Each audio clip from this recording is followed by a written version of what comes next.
খাবার মালিক আল্লাহ, আরশ আজিমের মালিক আল্লাহ কুরআনুল কারীমের মধ্যে জানিয়ে দিলেন, ও আমার নবী মুহাম্মদ, ও নবী মুহাম্মদ, আপনি দুনিয়ার মানুষদেরকে জানিয়ে দেন, এমন কিছু কৃতজ্ঞ মানুষ যারা বিপদে যখন পড়ে, আমি আল্লাহ যখন তাদেরকে বিপদ থেকে উদ্ধার করি তখন তারা আমাকে বলে যায়, ওই বিপদের কথা মনে রাখে না। فَإِذَا رَكِبُوا فِي الْفُلْكِ دَعَوُا اللَّهَ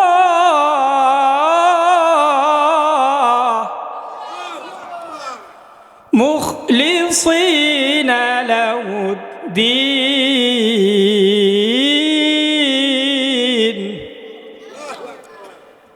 আল্লাহ রাব্বুল আলামিন বলেন, ফাইজা রকিবু ফিল ফুলকি দাউল্লাহ, এমন কিছু মানুষ যারা নদীপথে ভ্রমণ করে, সওয়ার করে, যখন পথিমধ্যে জলোচ্ছ্বাস এসে যায়, ঝড় তুফান শুরু হয়ে যায়, বিপদের সম্মুখীন হয়ে যায়, তখন তারা দাউল্লাহ, আমি আল্লাহ তাআলাকে ডাকে, স্মরণ করে, দোয়া করে, মুখলিসিনা লাহুদ্দিন, একেবারে একনিষ্ঠ হয়ে আর বলতে থাকে, মালিক আল্লাহ, যদি এই বিপদ থেকে উদ্ধার করো, কখনোই তোমাকে বলবো না। একেবারে আকুতি মিনতি সহকারে আল্লাহ তাআলাকে ডাকতে থাকে। অনেক মানুষ দেখবেন হঠাৎ করে ভালো হয়ে গেছে, বলেন ঠিক কিনা, চলাফেরা কি ভিন্ন হয়ে যায়। আলহামদুলিল্লাহ আলহামদুলিল্লাহি নাহমাদুহু ওয়া নাস্তাঈনুহু ওয়া নাস্তাগফিরুহু ওয়া নু'মিনু বিহি ওয়া নাতাওয়াক্কালু আলাইহি ওয়া নাউযু বিল্লাহি মিন শুরুরি আনফুসিনা ওয়া মিন সাইয়্যাতি আ'মালিনা। من يهد الله فلا مضل له ومن يضلله فلا هادي له ونشهد أن لا إله إلا الله وحده لا شريك له لا ضد له ولا ند له ولا مثل له ولا مثال له ولا تشبه له ولا مشابه له ولا والد له ولا مولد له. ونشهد أن سيدنا ومولانا محمدًا عبده ورسوله أرسله الله تعالى بالحق بشيرا ونذيرا وداعيا إلى الله بإذنه وسراجا وقمرا منيرا. أما بعد فقد قال الله تبارك وتعالى في كلامه المجيد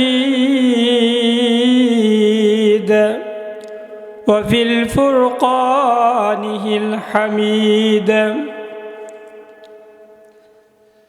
أعوذ بالله من الشيطان الرجيم. بسم الله الرحمن الرحيم. فإذا ركبوا في الفلك دعوا الله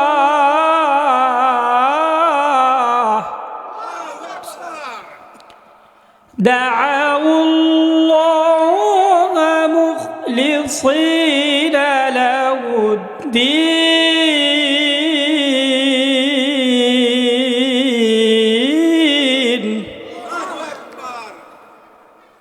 فلما نجاهم نجاهم إلى البر إذا هم يشركون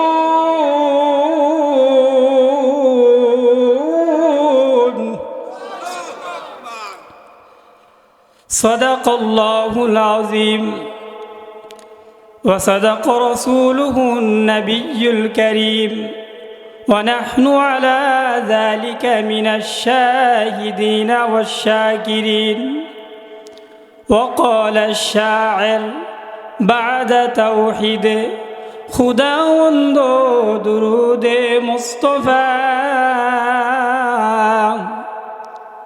नात आले पाके पैगंबर रसूले मुजतबा बाद तौहीद खुदावंद दुरूद मुस्तफा नात आले पाके पैगंबर रसूले मुजतबा बलगल उला सबाई पढ़ी बलगल उला बिकमाली كشف الدجى بجماله حسنت جميع خصاله صلوا عليه وآله ومن أصدق من الله قيل لا إله সবাই বলি লা ইলাহা ইল্লাল্লাহ লা ইলাহা ইল্লাল্লাহু মুহাম্মাদুর রাসূলুল্লাহ সবাই বলি সাল্লাল্লাহু আলাইহি ওয়াসাল্লাম। আলহামদুলিল্লাহ, অধ্যক্ষর আয়োজিত চরপাতালিয়া গ্রামবাসীর উদ্যোগে আয়োজিত 15তম বার্ষিক ওয়াজ ও দোয়ার মাহফিলের উপস্থিত মুহতারাম সভাপতি শাইখুল মাশায়েখ হযরতুল আল্লাহ মাওলানা হাসান ফারুকি হাফিজাহুল্লাহ, আরও উপস্থিত আছেন আমাদের এলাকার সূর্য সন্তান গজারিয়ার স্বনামধন্য আলিমে দ্বীন হযরত মাওলানা নুরুল আলম মোল্লা হাফিজাহুল্লাহ, আরও বরেণ্য উলামায়ে কেরাম, দিগার উলামায়ে কেরাম ও আমার সামনে বসা যুবক ভাইয়েরা, মুরব্বী বাবারা, পর্দার আড়ালে অবস্থানরত মা ও আমার বোনেরা, আমরা আল্লাহ তাবারক ওয়া তাআলার দরবারে শুকরিয়া আদায় করি যে আল্লাহ জাল্লা শানহু আমাদেরকে পবিত্র মাসে বরকতময় দিনে আল্লাহ তাআলা কোরআন ও হাদিসের একটা মজমায় বসার কিছু কথা বলা এবং শোনার তৌফিক দিয়েছেন। এজন্য শুকর আদায় করি আলহামদুলিল্লাহ। আমি আপনাদের সামনে সূরাতুল আহজাব থেকে একটি আয়াতে কারিমা তেলাওয়াত করেছি। আল্লাহ পাক চাহে তো আয়াতের আলোকে কয়েকটি কথা বলবো ইনশাআল্লাহ। ওমা তাওফীকি ইল্লা বিল্লাহ। আমিও আপনাদের মতো শ্রোতা, লেকিন এলাকার ইমাম হিসাবে আমাকে কিছু কথা বলার জন্য আহ্বান করা হলো। তো উস্তাদে মুহতারামরা আমার পাশে বসা, ওনাদের দোয়া নেওয়ার জন্য মূলত বসা। দোয়া করেন আল্লাহ তাআলা যেন অদমের মুখ দিয়ে কিছু সহি কথা বের করে দিয়ে বলেন আমিন। তো দেখেন, আমি যে আয়াতে কারিমা তেলাওয়াত করেছি, এই আয়াতের মধ্যে আল্লাহ তাআলা কিছু অকৃতজ্ঞ বান্দাদের আলোচনা করেছেন।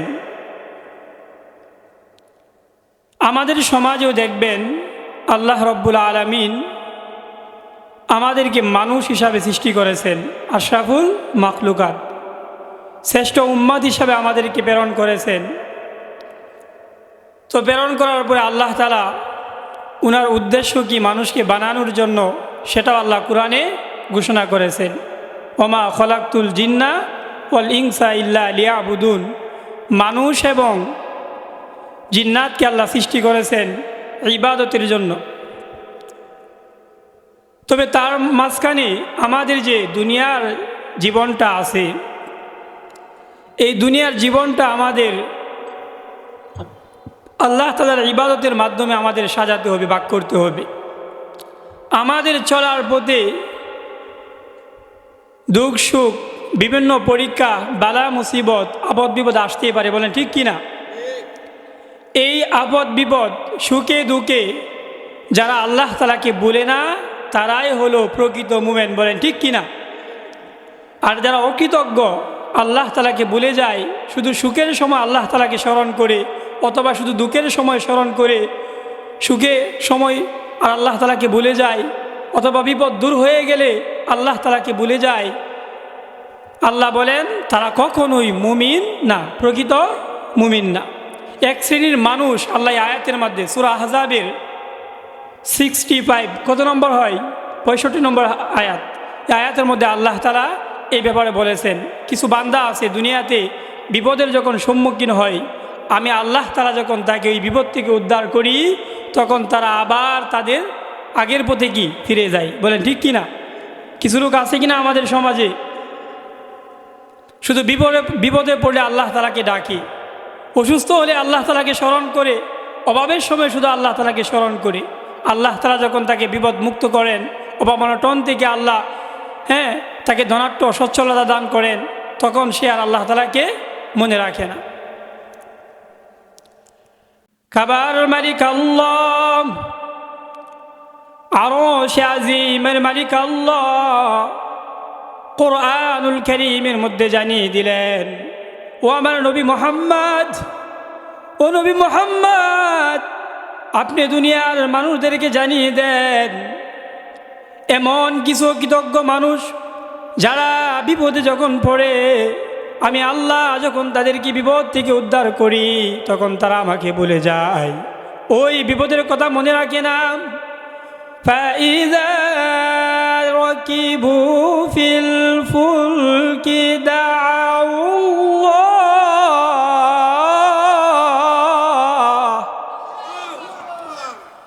مُخْلِصِينَ لَهُ الدِّينَ।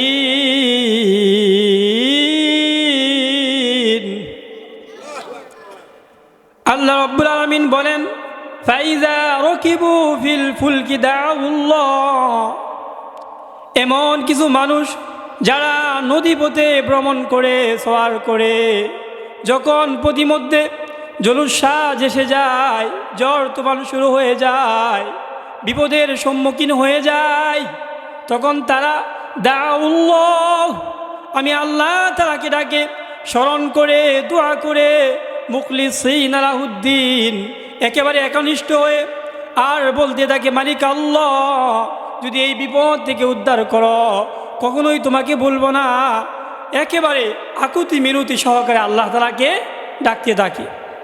অনেক মানুষ দেখবেন হঠাৎ করে ভালো হয়ে গেছে, বলেন ঠিক কিনা?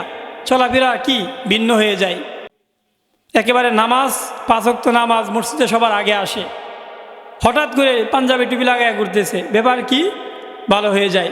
আবার 3 চিল্লা দিয়ে আসার পরে আবার কি যেই সেই, বলেন ঠিক কিনা? চরমুনাইতে আসার পরে একেবারে দাড়ি জুব্বা টুপি, কয়েকদিন গেল তো কি একেবারে শেষ। এই কিসিমের, এই প্রকারের লোক আছে কিনা? বুঝতে হবে তারা কি অকৃতজ্ঞ বান্দা, আল্লাহর নাফরমান বান্দা, তারা পরিপূর্ণ মুমিন না। তো আল্লাহ কি বললেন? তারা আমাকে একনিষ্ঠতার সহিত ডাকে, কিন্তু আমি আল্লাহ তাআলা যখন তাদেরকে ওই জলোচ্ছ্বাস থেকে, সাগর থেকে, আমি নদীপথ থেকে মুক্তি দেই, স্থলে ফিরে নিয়ে আসি, তখন তারা আবার আগের মতো হয়ে যায়, বলেন ঠিক কিনা? আল্লাহ রাব্বুল আলামিন পরের আয়াতের মধ্যে বলেন, ফালাম্মা নাজ্জাহুম মিনাল বার ইযা হুম মুশরিকুন, আমি আল্লাহ মালিক, আমি আল্লাহ যখন তাদেরকে ওই সাগরের বিপদ থেকে আমি আল্লাহ উদ্ধার করে আমি যখন স্থলে নিয়ে আসি, তখন তারা আবার কুফুরির দিকে ফিরে যায়, তারা আবার নাফরমানি শুরু করে। ও আমার নবী মুহাম্মদ, ও নবী মুহাম্মদ, আপনি জানিয়ে দেন ওই সমস্ত অকৃতজ্ঞ বান্দাদেরকে, আপনি জানিয়ে দেন সামান্য দুনিয়ার সুখ শান্তি তারা ভোগ করো, ওই পরকালের আযাব, ওই নাফরমানির শাস্তি তারা টের পাবে। লিয়াকফুরু বিমা আতাইনাহুম ওয়া লিয়াতামাত্তাউ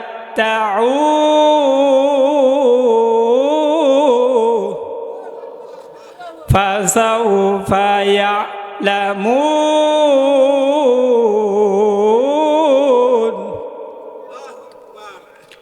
আল্লাহ রাব্বুল আলামিন নবীকে জানিয়ে দিলেন, ও আমার নবী মুহাম্মদ, লিয়াকফুরু বিমা আতাইনাহুম ওয়া লিয়াতামাত্তাউ, আপনি তাদেরকে জানিয়ে দেন তাদের নাফরমানি, তাদের কুফরি, তাদের অবাধ্যতা, তার জন্য তারা দুনিয়াতে কিছু সময়, সামান্য সময় ভোগ করুক, আবার যখন মৃত্যুর পরে আমার কাছে আসবে তখন ফাসাউফা ইয়ালামুন, সে জানতে পারবে ওই নাফরমানির জন্য, অকৃতজ্ঞতার জন্য তার কি পাওনা, আমি আল্লাহ তার পাওনাগুলো দিয়ে দিব।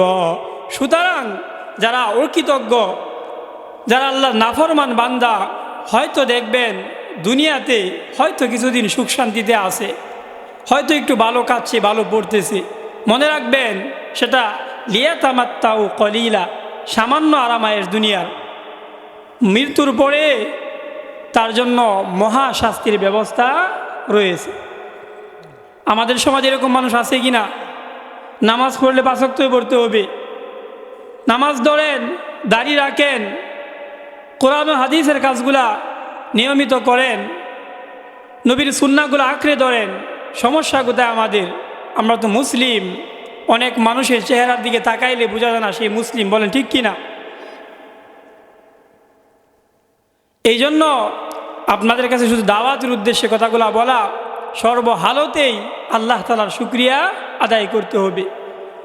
আমরা তো আল্লাহ তাআলার প্রেরিত মানব, আমাদেরকে আল্লাহ দুনিয়াতে প্রেরণ করেছেন। দুঃখ, কষ্ট, অভাব, অনটন বিভিন্ন সময় বিভিন্নভাবে আমাদেরকে আল্লাহ পরীক্ষা করবেন। এই পরীক্ষায় যারা উত্তীর্ণ হতে পারবে তারাই হলো মুমিন, বলেন ঠিক কিনা? আর যারা এই পরীক্ষায় যারা ক্রস আসবে, যারা উত্তীর্ণ হতে পারবে না, তারা হলো অকৃতকার্য দুনিয়া এবং আখিরাতে। পরীক্ষা তো আসবেই। আল্লাহ সূরা বাকারার 2 নম্বর পারার 2 নম্বর পৃষ্ঠার 9 নম্বর লাইনে জানিয়ে দিলেন, وَلَنَبْلُوَنَّكُمْ بِشَيْءٍ مِّنَ الْخَوْفِ وَالْجُوعِ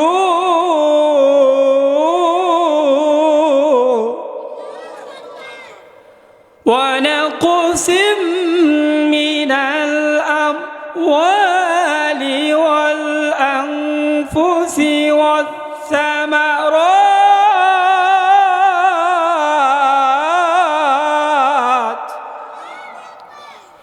وَبَشِّرِ الصَّابِرِينَ।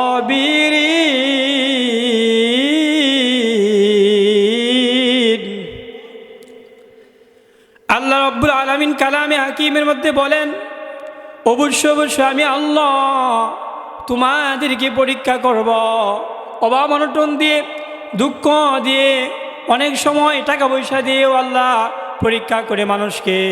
সুতরাং বান্দা, সর্ব অবস্থায়, সর্বহালতে তোমাদের ইস্তিকামাত থাকতে হবে। আমি মালিক, আমি রবের উপর তোমাদের ইস্তিকামাত থাকতে হবে, হাল ছাড়লে চলবে না। এই পরীক্ষায় যারা টিকতে পারবে, পরীক্ষা মানে কি? সর্ব অবস্থায় আল্লাহর হুকুমের উপর অটল থাকা। আল্লাহ সূরা আহকাফের আরেক আয়াতে বলেন, ইন্নাল্লাযীনা ক্বালু রাব্বুনা আল্লাহ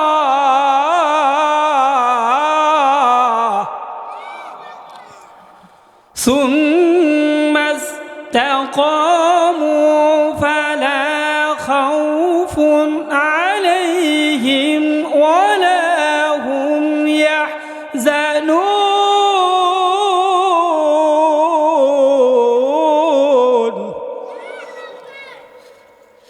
আল্লাহ সূরা আহকাফের 9 নম্বর আয়াতের মধ্যে বলে দিলেন, ইন্নাল্লাযীনা ক্বালু রাব্বুনাল্লাহ সুম্মা ইসতাকামু। হে দুনিয়ার মানুষেরা, তোমরা শুনো, যারা আমি আল্লাহ তাআলাকে রব বলে স্বীকার করো, যারা কালিমা পড়ে আমি আল্লাহ তাআলাকে তোমরা একত্ববাদের সাক্ষ্য দিয়েছ, তোমাদের কাজ একটাই, রব্বুনাল্লাহ, যারা বলছো আমি একমাত্র আমি আল্লাহ তোমাদের রব, সুম্মা ইসতাকামু, এই কথার উপর অটল বিচল থাকতে হবে। কোনো অবস্থাতেই আমার হুকুম থেকে তোমরা মুখ ফিরিয়ে নিতে পারবে না। যদি তোমরা আমি আল্লাহর হুকুমগুলোর উপর অটল বিচল থাকতে পারো, সর্ব অবস্থায় তোমরা আমি আল্লাহর হুকুমগুলাকে মানতে পারো, তোমরা বান্দা শুনে নাও, ফালা খাউফুন আলাইহিম ওয়ালা হুম ইয়াহজানুন, দুনিয়াতেও তোমাদের কোনো টেনশন নাই, আখিরাতেও তোমাদের কোনো পেরেশানি নাই। আমি আল্লাহ সর্ব অবস্থায় দুনিয়াতেও তোমাদের সাথে থাকব, আখিরাতেও তোমাদের সাথে থাকব। মিজানে, ফুলসিরাতে, হাসরে, কবরে, সব জায়গায় আমি আল্লাহর রহমত তোমাদের উপর থাকবে। চিল্লায়া বলি সুবহানাল্লাহ। তাহলে অকৃতজ্ঞ হওয়া যাবে না, আল্লাহর হুকুম থেকে কখনো পিছবা হওয়া যাবে না। সর্বহালতেই আল্লাহ তাআলাকে ডাকতে হবে, আল্লাহর শুকরিয়া আদায় করতে হবে। আল্লাহ এই ব্যাপারে আরেকটা আয়াতে কারিমা সূরাতুজ জুমারে ৮ নম্বর আয়াত, ২৩ নম্বর পারা, ১৮ নম্বর পৃষ্ঠা, ৮ নম্বর আয়াত, ৭ নম্বর লাইন, আল্লাহ বলেন, ওয়াইদা মাসাল ইনসানা দুররুন, দুনিয়ার মধ্যে এমন কিছু মানুষ আছে যখন তাদেরকে দুররুন, কোনো অভাব অনটন, কোনো বিপদ আপদ বালা মুসিবত যখন তাদের উপরে আসে, দা রব্বাহু মুনিবান ইলাইহি, তখন তারা আমি মালিকের নিকট চলে আসে, আমি আল্লাহর দিকে ফিরে আসে আর দোয়া করে, মালিক আমার আল্লাহ, ও মালিক আল্লাহ, আমার বিপদগুলাকে আপনি মুক্ত করে দেন, বিপদ থেকে আমাকে উদ্ধার করেন, আমি আর এক মুহূর্তের জন্য আপনার হুকুম থেকে পিছপা হব না। অনেক কাকুতি মিনতি করতে থাকে। ওয়াইদা মাসাল ইনসানা দুররুন, যখন দুনিয়ার কিছু নাফরমান, আজকে আমার আলোচ্য বিষয় এটা, অকৃতজ্ঞ এমন কিছু বান্দা আছে দেখবেন, যখন তাদেরকে আল্লাহ কোনো পরীক্ষা করে, তাদের উপর কোনো সামান্যতম দুঃখ অভাব অনটন আসে, দা রব্বাহু মুনিবান ইলাইহি, তখন তারা আল্লাহর দিকে ঝুঁকে পড়ে। মসজিদে গিয়ে প্রথম কাতারে গিয়ে কি নামাজ পড়া শুরু করে, গিয়ে দোয়া করে, আল্লাহ আমাকে এবারের মতো মুক্তি দাও, অমুক চাকরিটা আমাকে পাওয়ার তৌফিক দাও, অমুক ব্যবসায় আমাকে সফল হওয়ার তৌফিক দাও, আমাকে টাকা দাও, আমি জাকাত, ফেতরা, দান সদকা কোনো কিছুই কি বাদ রাখবো না। বলেন ঠিক কি না? ওই লোকের আবার খবরে পাওয়া যায় না। কিছুদিন আগে আমি এক জায়গায়, আমার পরিচিত যে আগে যে জায়গায় ছিলাম, পাশের মাদ্রাসার এক প্রিন্সিপাল বড় হুজুরে জিজ্ঞাসি, হুজুর আপনি কি অমুক লোকের প্রাইভেট পড়ান নাকি? আমি প্রায় সময় আপনারা দেখি আসেন। আমার হুজুর একটা কথা বললেন, আমি মাদ্রাসায় ক্লাস করানোর সময় পাই না। এই যে আমাদের উস্তাদে মুহতারাম, কতগুলো মাদ্রাসার পরিচালক, হুজুরে ক্লাস করাইলেও শুধু বুখারী শরীফ, বড় হাদিসের কিতাবগুলা কি শুধু বরকত দিয়ে কিছু পড়া। বলেন ঠিক কিনা? হুজুর কি 24 ঘন্টা পড়াইতে পারবো না। আমি মুতাবিব সাহেবের জিগাইলাম, হুজুর আপনি যে হজরতের বাসায় আসেন, ওনাকে কি পড়ান নাকি? তখন আমাকে বলে, হুজুর তাহলে আপনি বুঝতে পারছেন, মাহফিলে 50,000 টাকা লেগাইছিল, আমার মনে হয় আমার যে কয় টাকা গাড়ি ভাড়া গেছে, আমার জুতা হয়ে গেছে, এখনো টাকা কি উসল হয় নাই। তো কিছু মানুষ আছে বলে, আল্লাহ যদি আমাকে দেও বাদ রাখবো না, যেই চাইবো তাকেই কি দিমু, আমাকে বিপদ থেকে উদ্ধার করো, একবার খালি আল্লাহ আমারে তুমি সফল বানাও, আমি তোমার কোনো কাজেই কি ছাড়বো না। বলেন ঠিক কি না? আল্লাহ বলে, আরে আমি তো তোমার দোয়া কবুল করি, তোমাকে দেই, তুমি কি ভাবো তুমি বড় চালাক তোমার দুনিয়ার জীবন? বরং আল্লাহ বলে নবীকে আপনি বলে দেন, অনেক সময় তাকে আমি বেশি বেশি দেওয়ার সুযোগ দেই, কারণ তার এই শান্তি, তার এই চাহিদা, কামনা বাসনা দুনিয়াতেই শেষ, তার বুক বিলাস কি দুনিয়াতেই শেষ, মৃত্যুর পরে আর তার জন্য কোনো বাজেট নাই। আল্লাহ সেটা আয়াতের মধ্যে বলেন, দা রব্বাহু মুনিবান ইলাইহি সুম্মা ইযা খাওয়ালাহু নি'মাতাম মিনহু নাসিয়া মা কানা ইয়াদউ ইলাইহি। আমি মালিক আল্লাহ, মালিক আমি আল্লাহ। যখন আমি আমার ওই বান্দাকে নিয়ামতগুলা দেই, আমি তাকে নিয়ামত দ্বারা আমি পরিপূর্ণ করি, তার অভাবগুলাকে আমি দূর করে দেই, তাকে টাকা পয়সা দান করি, আমি তাকে অসুস্থ দেখে সুস্থতার নিয়ামত দান করি, তখন তারা আগের অবস্থায় ফিরে যায়। শুধু তাই না,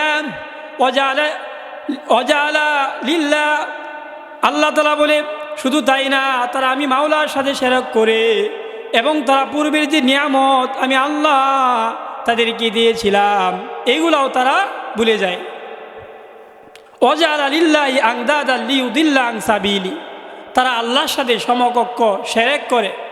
কিছু মানুষ তেমন আছে, এই গাড়ি অ্যাক্সিডেন্টে যদি একটু বাইচা যা, কি বলে, ড্রাইভারটা ভালো দিকে কি বাঁচলাম, বলেন ঠিক কিনা।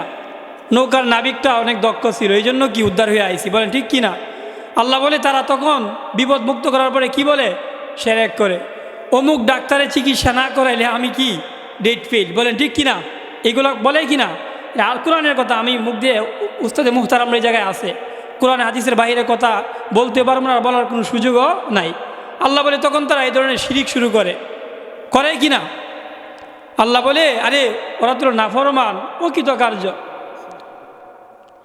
আল্লাহ রাব্বুল আলামিন বলেন কুল তামাত্তা বিকুফরিকা কলিলা ইন্নাকা মিন আসহাবিন নার। ও আমার নবী মুহাম্মদ, ও নবী মুহাম্মদ, আপনি ওই সমস্ত নাফরমানদেরকে জানিয়ে দেন, কুল তামাত্তা বিকুফরিকা কলিলা, দুনিয়ার বুক সামগ্রী, দুনিয়ার ওই নাফরমানের আরামায়েশ সামান্য কয়েকদিনের জন্য, ইন্নাকা মিন আসহাবিন নার, কিন্তু নাফরমান তো জানে না তার জায়গা হলো জাহান্নাম। তার জায়গা কোথায়, জাহান্নাম। এই জন্য আল্লাহ বলে অকৃতকার্য হওয়া যাবে না, নাশুকরিয়া আদায় করা যাবে না, সর্বহালতে শুকরিয়া আদায় করতে হবে, আল্লাহর হুকুমের উপর অটল অবিচল থাকতে হবে।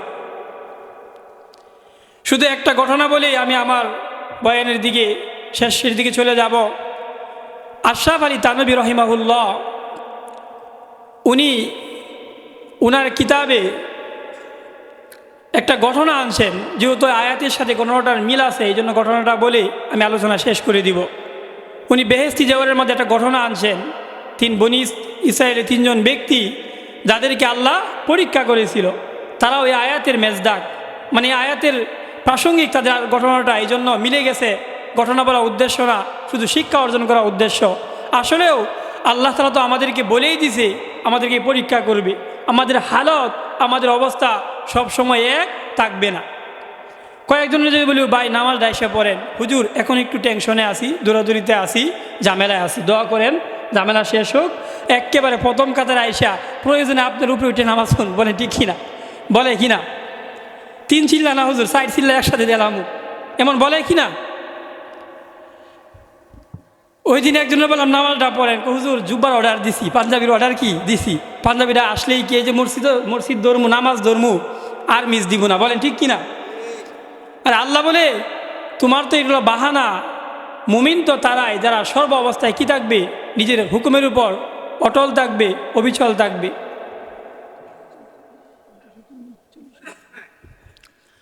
তো আল্লাহ বলে এই বাহানা দিয়া তোমরা জান্নাতে যেতে পারবে না। তো আমি ঘটনার দিকে চলে যাব। আশরাফ আলী থানভী রহমতুল্লাহ আলাই উনার কিতাব বেহেশতি জেওয়ারের মধ্যে আনছেন, আল্লাহ রাব্বুল আলামিন তার কয়েকটা বান্দাকে পরীক্ষা করার জন্য ফেরেশতাকে বললেন, ও আমার ফেরেশতা যাও, তোমরা গিয়ে আমার ওই বান্দাগুলাকে পরীক্ষা করো, আমার বান্দারা পরীক্ষায় উত্তীর্ণ হতে পারে কিনা। তারপরে ফেরেশতা মানুষের রূপ ধরে প্রথমে এমন এক ব্যক্তির কাছে আসলেন, যিনি ছিল কুষ্ঠরোগে আক্রান্ত। কি রোগে? কুষ্ঠরোগে আক্রান্ত। এমন একটা রোগ, তার কাছে মানুষ যায় না, মানুষ তাকে ঘৃণা করে। মানুষ কি করে? ঘৃণা করে। সেও লোকালয়ে বের হতে পারে না। ফেরেশতা মানব আকৃতি ধারণ করে ওই ব্যক্তির কাছে আসলো। আসার পরে বলল, ওগো আল্লাহর বান্দা, তুমি কি চাও? তখন সে বলল, আমি কুষ্ঠরোগে আক্রান্ত, মানুষ আমার কাছে আসে না, আমিও মানুষের কাছে যাইতে পারি না, আমার মনে অনেক কষ্ট। আল্লাহ তাআলা যদি আমাকে রোগ থেকে শিফা দান করে, আমার কুষ্ঠরোগ ভালো করে, তাহলেই হবে। ফেরেশতা দোয়া করে দিলেন, আল্লাহ তুমি তোমার এই বান্দার কুষ্ঠরোগকে ভালো করে দাও। আল্লাহ তাআলা সাথে সাথে ফেরেশতার দোয়াকে কবুল করে কুষ্ঠরোগ থেকে মুক্তি দিলেন।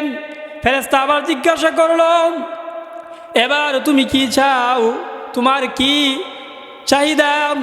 লোকটা বলল, আমার তো জীবন যাপন করতে হবে।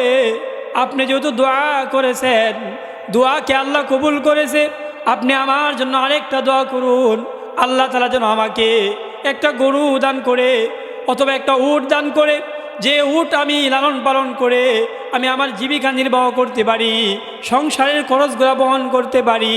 ফেরেশতা দোয়া করে দিল, তো আল্লাহ তাআলা তাকে একটা উট দিয়ে দিল। ফেরেশতা আবার মানব আকৃতি ধারণ করে দ্বিতীয় ব্যক্তির কাছে আসলো। দ্বিতীয় ব্যক্তি, সে ছিল টাক মাথা, খালি চুল পড়ে যেত।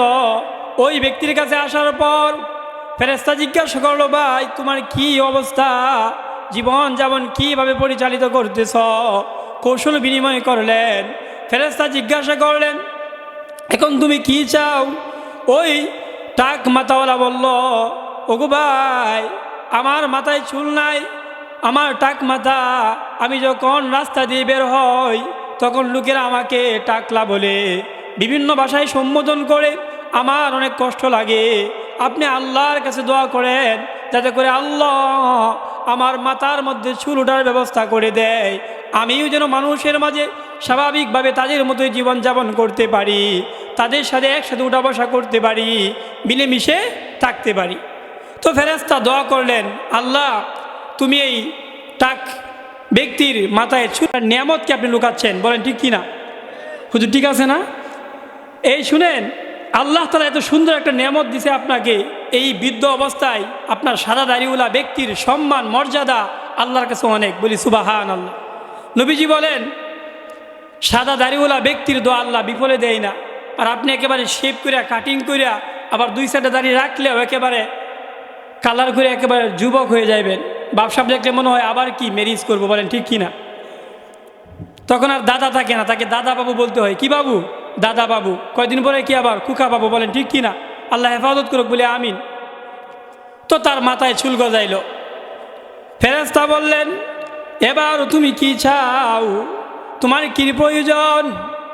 ওইটা কোনা ব্যক্তি বলল, ওগো আল্লাহর বান্দা, আপনি আল্লাহর কাছে দোয়া করেন, আল্লাহ রব্বুল আলামিন যেন আমাকে একটা গরু দান করে, যাকে আমি লালন পালন করিয়ে চাষাবাদ করে আমি আমার পরিবারের জীবিকা নির্বাহ করতে পারি। ফেরেশতা দোয়া করলো, সাথে সাথে গরুর ব্যবস্থা হয়ে গেল। এবার ফেরেশতা তৃতীয় ব্যক্তির কাছে গেল, সে ছিল কি? অন্ধ। ওই অন্ধ ব্যক্তির কাছে যাওয়ার পর ফেরেশতা সালাম দিলেন। সালাম দিয়ে তাকে জিজ্ঞাসা করলো, আল্লাহর বান্দা, কাইফা হালুকা, তোমার কি অবস্থা? ওই লোকটা বলল, আমি তো অন্ধ, আমার চাইতে দুঃখী কোনো মানুষ দুনিয়াতে নাই। আল্লাহ তাআলার কত সুন্দর সুন্দর নিয়ামত, এত সুন্দর দুনিয়া, এই দুনিয়ার নিয়ামতগুলা মানুষ কত সুন্দর করে দেখে, আর আমার দুটা চক্ষু নাই, আমি এই চক্ষু দিয়ে দেখতে পারি না। আমার যে কষ্ট দুনিয়ার কোনো মানুষের নাই। আল্লাহর দরবারে আপনি দোয়া করেন, মালিক আল্লাহ যেন আমার চক্ষুগুলাকে খুলে দেয়, আমি যেন দেখার শক্তি, আমাকে যেন দৃষ্টিশক্তি ফিরিয়ে দেয়, তাহলে আমার হবে। ফেরেশতা দোয়া করলেন, আল্লাহ তুমি এই বান্দার চক্ষু দৃষ্টি শক্তি ফিরিয়ে দাও। তো সাথে সাথে তার চক্ষু খুলে গেল এবং সে চক্ষু দিয়ে দেখতে পারতেছে। সুবহানাল্লাহ। এবার ফেরেশতা বললেন, তুমি কি চাও? তখন সে বলল, আমার জন্য দোয়া করেন, আল্লাহ তাআলা যেন আমাকে একটা ছাগল বা বকরি দেয়, যেটা লালন পালন করে আমি দুধ পান করতে পারি, আমার পরিবারের জীবিকা নির্বাহ করতে পারি। তো ফেরেশতার দোয়া অনুযায়ী তাকে একটা বকরি দেওয়া হলো। তো তিনজন অনেক দিন চলে যায়, গরুওয়ালা গরু বাড়াইতে বাড়াইতে, উটওয়ালা উট বাড়াইতে বাড়াইতে একেবারে খামার বানায় রাখছি। কি খামার? তো একদিন ফেরেশতাকে আল্লাহ ডেকে নিয়ে আসলো। আসার পরে বলল, ফেরেশতা তুমি যাও, আমার এই বান্দাগুলার কাছে যাও, গিয়া খবর নিয়ে দেখো তাদের কি অবস্থা, তাদেরকে একটু পরীক্ষা করে আসো। কারণ আল্লাহ তো জানেই, ওয়াইদা মাসাল ইনসানা দুরুং দানা, কিছু মানুষ সুবিধাবাদী, বিপদের সময় শুধু আল্লাহকে ডাকে, বিপদ বালা করলে আল্লাহ আমি তোমার রাস্তায় একেবারে নিজেকে শহীদ করে দিব, আবার বিপদ শেষ আল্লাহ তাআলাকে কি ভুলে যায়। এজন্য আল্লাহ বলল, ফেরেশতা যাও, তুমি আমার ওই বান্দাদের কাছে গিয়া দেখো তারা আমার হুকুমের উপর ঠিক আছে কিনা। ফেরেশতা আবার অনেক দিন পর তাদেরকে পরীক্ষা করার জন্য সর্বপ্রথম কুষ্ঠরোগীর কাছে আসলো। আসার পর সালাম দিয়ে বলল, ও ভাই, আমি হলাম একজন মুসাফির, অনেক দূরের রাস্তা হারিয়ে ফেলেছি। আমার বাড়িতে যাওয়ার মতো কোনো সামানা নাই, অর্থ সম্পদ নাই। তোমাকে তো আল্লাহ, মালিক আমার আল্লাহ এত উটের রাখালের মালিক বানিয়েছে, এত সুন্দর সুন্দর নিয়ামত দিয়েছে। মালিকের শুকরিয়া তুমি আদায় করো। আর আমি যেহেতু মুসাফির মানুষ, আমার কোনো বাহন নাই, কোনো অর্থ নাই, তোমার এই উটের পাল থেকে একটা উট আমাকে দাও, যার উপর সওয়ার হয়ে আমি আমার গন্তব্যে বসতে পারি, পরিবারের সাথে সাক্ষাৎ করতে পারি। একটা উট আমাকে দিয়ে দাও। তখন ওই উটওয়ালা বলল, ওই কুষ্ঠরোগী, আরে এটা কি বলেন, এত কষ্ট করে আমি উটের রাখাল দিছি, হ্যাঁ উটের খামার বানাইছি, আমার এত কষ্টের উটগুলো আপনাকে আমি কেন দিব? এটা হতে পারে না, আপনি অন্য জায়গায় দেখেন পান কিনা। তখন ওই ফেরেশতা বলতেছে, আরে শুনো, তুমি তো এক সময় কোনো কিছুর মালিক ছিলা না, তুমি তো ফকির ছিলা, তোমার কোনো সম্পদ ছিল না, তুমি কুষ্ঠরোগে আক্রান্ত ছিলা, মানুষ তোমাকে ঘৃণা করতো, মানুষের সামনে তুমি যাইতে পারতা না, আর এখন তুমি মুহূর্তেই ভুলে গেলা। তো ফেরেশতারে বলে, আরে এটা আপনি কি বলেন, মনে হয় আপনি চিনেন না, আমি জন্ম থেকেই কি ধনী, আমি জন্ম থেকেই কি পারিবারিকভাবেই বংশগতভাবে ধনী। এই উটের রাখার এগুলো আমার উট, আমি নিজেই পরিশ্রম করে এইগুলা কামাই করেছি।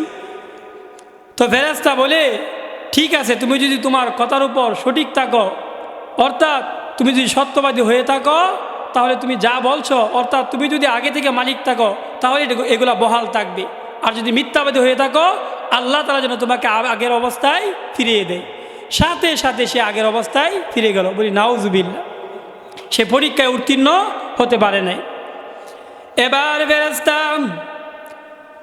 ওই টাকমাতাওয়ালার কাছে গেল, একেবারে আগের মতোই সালাম দিয়ে কৌশল বিনিময় করে বলল, ভাই, আমি তো দূরের মুসাফির, রাস্তা হারিয়ে ফেলেছি, অনেক দূরে যেতে হবে, আমার কাছে কোনো টাকা পয়সা নাই, আমার কোনো অর্থ নাই, আমার কোনো বাহন নাই।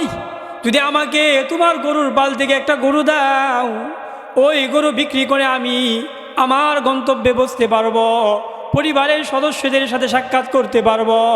সুতরাং তুমি আমাকে একটা গরু দাও। ওই টাকওয়ালা, আবার টাকলা মুরাদ না, আবার কি টাকলা মুরাদ না, ওই বনি ইসরাইলের টাকওয়ালা, ওই টাকওয়ালা বলতেছে, আরে কি বলেন, আমি এত দামি জিনিস আপনাকে দিয়ে দিব। তো ফেরেশতা বলে, তুমি তো তোমার না এগুলা, তুমি তো একটা সময় কোনো কিছুর মালিক ছিল না। কারণ এটা কী বলেন, তোমার তো মাথায় চুল ছিল না, টাক মাথা ছিল, মানুষ টাকলু বইলে মাথায় টুক্কা দিত, মানুষ ঘৃণা করতো। তখন বলে, আরে না, এটা অন্য মানুষ হতে পারে, আমি জন্ম থেকে আমার কি চুল আছে মাথায়, আর এই যে রাখা, এই যে গরুর পাল দেখতেছেন, এগুলো আমার অর্জিত সম্পদ, আমি দিতে পারবো না। ফেরেশতা সেম দোয়া করলেন আগের মতোই, তুমি যদি সত্যবাদী হও তাহলে যেন এগুলো অটল থাকে, আর যদি মিথ্যাবাদী হও, অর্থাৎ মিথ্যা বলো, আল্লাহ তাআলা যেন আগের অবস্থায় ফিরিয়ে দেয়। সাথে সাথে তার নেমতগুলো আল্লাহ ছিনাইয়া নিছে, সে আগের মতো টাকওয়ালা সব কিছু হারাইয়া ফেলছে। বলি নাউজুবিল্লাহ। এবার ফেরেশতা তৃতীয় ব্যক্তির কাছে যায়, যাওয়ার পর অন্ধ ব্যক্তিকে গিয়া বলল, ভাই আপনি কেমন আছেন? বলে আলহামদুলিল্লাহ। আপনি কে? বলে আমি দূরের মুসাফির, আমি রাস্তা হারিয়ে ফেলেছি, বাড়িতে যাওয়ার মতো কোনো বাহন নাই, কোনো সম্পদ নাই। আপনি যদি আপনার ওই খামার থেকে একটা ছাগল বা বকরি আমাকে দেন, এই বকরি বিক্রি করে আমি আমার গন্তব্যে পুষব, আপনার জন্য দোয়া করব। তখন অন্ধ ব্যক্তি বলল, আরে ভাই মুসাফির, আপনার কয়টা বকরি লাগবে? একটা না, দুইটা না, তিনটা না, আপনার যে পরিমাণ বকরির প্রয়োজন হয় আপনি এগুলা নিয়ে নেন। কারণ আমি এক সময় এমন দুঃখী ছিলাম, আমি এমন নিঃস্ব ছিলাম, কোনো সম্পদ আমার ছিল না, আমি অনেক অসুস্থ ছিলাম, অন্ধ ছিলাম। আল্লাহ রাব্বুল আলামিন আমাকে দৃষ্টি চক্ষু ফিরিয়ে দিয়েছে, আমাকেই ছাগলের খামার আমাকে দান করেছে, সুতরাং এইগুলার মালিক আমার আল্লাহ। আপনার যে পরিমাণ উটের যে পরিমাণ ছাগলের প্রয়োজন হয় আপনি নিয়ে নিন। তো ফেরেশতা বলল, আরে না, আমি তো নিতে আসি নাই, আমাকে চিনছ? আমি হলাম ওই ব্যক্তি যে তোমাকে দোয়া করছিল। তখন চিনতে পারছে, হ্যাঁ হ্যাঁ চিনতে পারলাম। আল্লাহ তুমি পরীক্ষায় ফাঁস করেছ, আল্লাহর নেমতের শুকরিয়া তুমি যথাযথ আদায় করেছ, এই জন্য আল্লাহ তোমার নেমতকে আরও বাড়াইয়া দিছে, তোমার উপর আল্লাহ তারা সন্তুষ্ট হয়ে গেছে। আর বাকি দুইজনের অবস্থা আল্লাহ তাদেরকে আগের অবস্থায় ফিরিয়ে দিয়েছে। এই জন্য যে দুইটা আয়াত আপনাদের সামনে পড়ছিলাম, এই দুইটা আয়াতের সারাংশ এইগুলাই, অর্থাৎ যে ব্যক্তি সর্ব অবস্থায় আল্লাহকে স্মরণ করবে, আল্লাহর হুকুমের উপর অটল অবিচল থাকবে, তারা দুনিয়াতে সফল কাম, আখিরাতেও কি সফল কাম। আর যারা অকৃতজ্ঞ হবে, নাশুকুর বান্দা হবে, তারা দুনিয়াতেও ব্যর্থ হবে, আখিরাতেও কি ব্যর্থ হবে। আল্লাহ তাআলা আমাদের সবাইকে দুনিয়া আখিরাত দুনিয়ার প্রত্যেকটা পরীক্ষায় উত্তীর্ণ হওয়ার তৌফিক দান করুক, বলেন আমিন।